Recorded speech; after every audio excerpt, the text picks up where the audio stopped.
4, 5 ஆர்டிஸ்ட்டை கூப்பிட்டு இதெல்லாம் நீங்கள் இப்படி நடிக்கணும், இப்படி வரணும், நீங்கள் அந்த சமயத்தில் நீங்கள் கிராஸ் பண்ணணும்னு சொல்லிட்டு அதுக்காக ஒரு ஒரு தனி இடத்துல ரிஹர்சல் பார்ப்பாங்க. வெட்ட வெளியில் பொது ஏரியாவில் வந்து ரிஹர்சல் பார்ப்பாங்களா பப்ளிக்கிட்ட? அதுக்கு பர்மிஷன் வாங்கினீங்களா ரிஹர்சல் பார்க்குறோன்னு? நீங்கள் கூட்டம் நடத்துறது தானே பர்மிஷன் வாங்கினீங்க.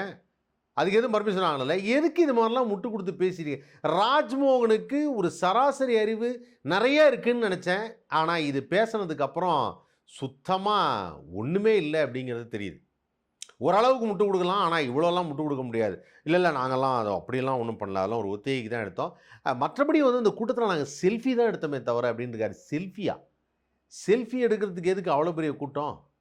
அதான் ஏஐ இருக்குதே, அதில் ஏதாவது ஒன்று வச்சு செல்ஃபி எடுத்துகிட்டு போக வேண்டியதுனா அதுக்கு எதுக்கு அவ்வளோ பெரிய கூட்டம்? ஏதாவது சம்மந்தம் இருக்கா நீங்கள் சொல்கிறது? சரி, இவர் ஒரு பக்கம் இருக்காருன்னு பார்த்தா, ஒரு பக்கம் வந்து புஷி ஆனந்த் வந்து ஏதோ ஒரு மேடையில் சொல்கிறார், 234 தொகுதியிலையும் விஜய் தான் நிற்கிறாரு. ஆமாம், அதனால் விஜய் ஜெயிச்சா மட்டும் போருமா?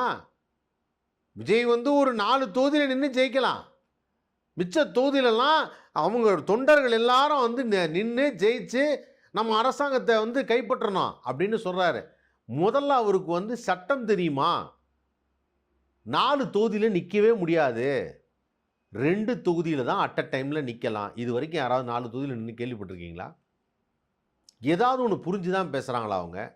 இல்லை இவங்க பேசுகிறதெல்லாம் வந்து இருங்க, இன்றைக்கி நம்மளை பற்றி எதுவும் வீடியோ வரவே இல்லை,